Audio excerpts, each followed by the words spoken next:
বন্ধু, কি ব্যাপার? আজ তুই এত সকালে উঠে পড়লি?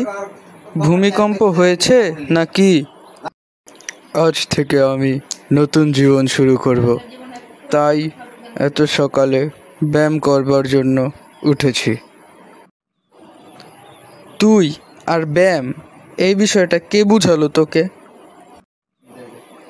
ইউটিউবে একটা মোটিভেশনাল ভিডিও দেখলাম, যেখানে বলতেছে দেশে নতুন এক ভাইরাস ছড়িয়ে পড়ছে, তাই শরীর ঠিক রাখার জন্য ব্যায়াম প্রয়োজন। তাহলে তুই তো এখন বিরিয়ানির ইনকারনেশন। আজ থেকে সকল প্রকার জাঙ্ক ফুড বাদ, শুধু সালাদ, শসা, টমেটো, গাজর, এগুলোই। ভাই, গরু না তুই? স্বাস্থ্যই সম্পদ। আগে সম্পদ ছিল গলা পর্যন্ত, আর এখন গলার উপরে। কিরে ভাই, এত রাত্রে আবার আসতে বললি, কারণ কি? ভাই, সালাডটা খাওয়ার পর থেকেই শরীরটা কেমন জানি লাগছে। মনে হয় সালাদের থেকে বেশি ভিটামিন বিরিয়ানিতে ছিল।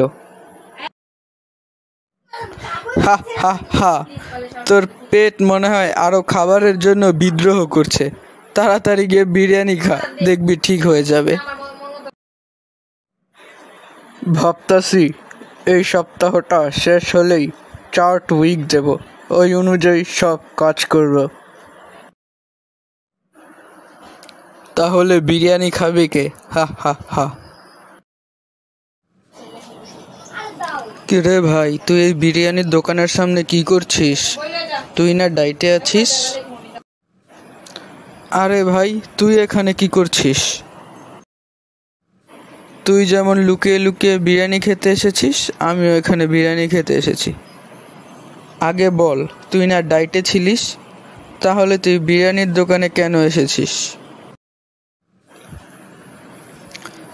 ভাই, কয়েকদিন ধরে ঘাস পাতা খেতে খেতে নিজেকে ছাগল মনে হচ্ছিল, তাই বিরিয়ানি খেতে চলে এলাম।